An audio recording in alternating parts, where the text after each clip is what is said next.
Bismillahirrahmanirrahim. Assalamualaikum warahmatullahi wabarakatuh.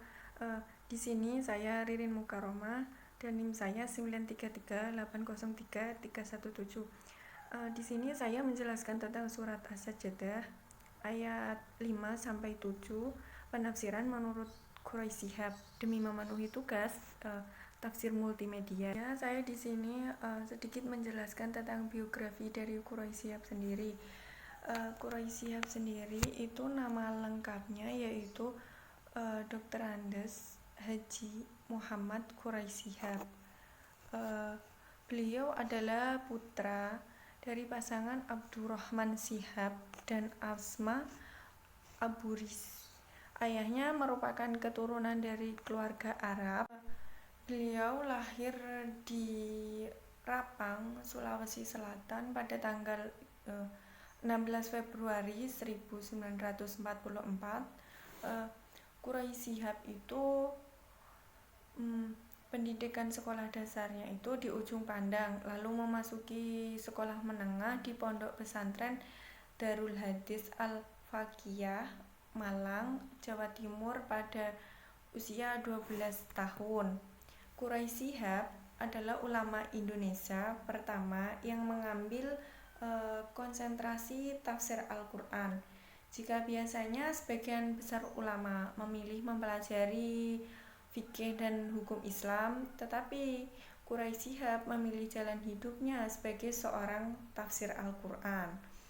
Meskipun bukan satu-satunya seorang pakar Al-Quran, tetapi kemampuan menerjemahkannya itu dan menyampaikan pesan-pesan Al-Quran dalam konteks kekinian dan membuatnya lebih dikenal di masyarakat. Usianya yang ke-23, Quraisy Shihab itu meraih gelar sarjana di Fakultas Usuluddin, jurusan tafsir dan hadis di Universitas Al-Azhar. Tidak hanya di situ, beliau Quraisy Shihab melanjutkan studinya ke jenjang S2 di jurusan yang sama dan berhasil menyematkan gelar magister agama dengan tesis yang berjudul Al-Ijaz Al-Tashri' li Al-Quran Al-Karim, atau dalam bahasa Indonesianya yaitu kemukjizatan Al-Quran Al-Karim dari segi hukum. Sejak muda Quraisy Shihab sudah meniti karir itu di bidang pendidikan dan di bidang lainnya. Itu berkat peran ayahnya, Quraisy Shihab memiliki pengalaman terjun dalam bidang pekerjaan.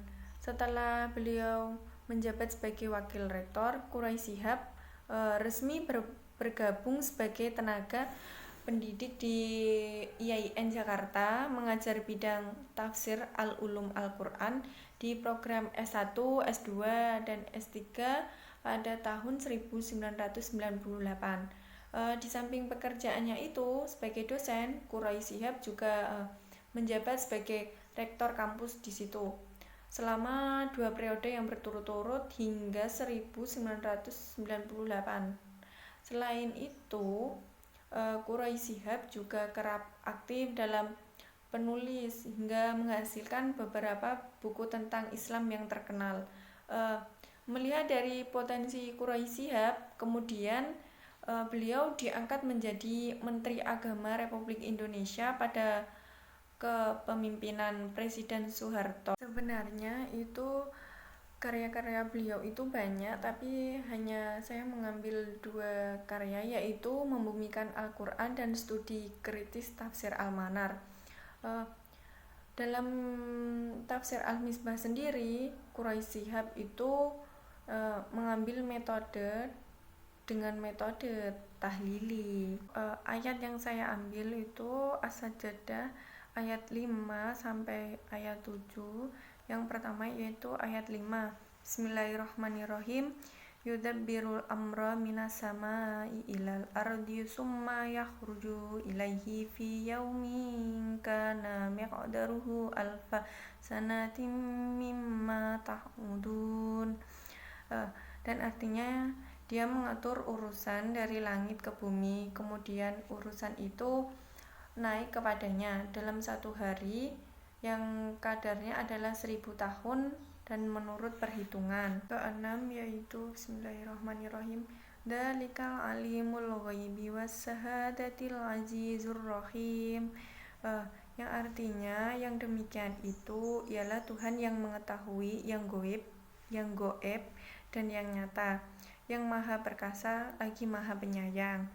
Yang ayat yang ketujuh yaitu dalika ahsanu kulla syai'in khalaqah wa bada ahlakal insani min din, yang artinya yaitu yang membuat segala sesuatu yang dia ciptakan sebaik-baiknya dan yang memulai penciptaan manusia dari tanah. Penafsiran yang pertama, penafsiran dari ayat 5, dia yang mengurus seluruh ciptaannya dari langit sampai ke bumi, kemudian urusan itu naik kepadanya dalam waktu 1 hari yang lamanya sama dengan 1000 tahun di dunia.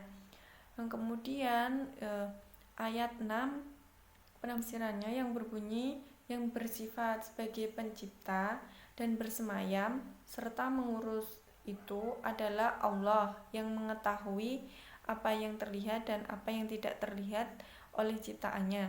Dialah maha yang unggul, maha luas akan kasih sayangnya. Yang kemudian ayat 7 penafsirannya yang berbunyi yang menciptakan segala sesuatu yang baik sebaik-baiknya sesuai dengan hikmahnya, memulai penciptaan manusia itu pertama dari tanah. Demikian apa yang saya jelaskan, kurang lebihnya mohon maaf. Wassalamualaikum warahmatullahi wabarakatuh.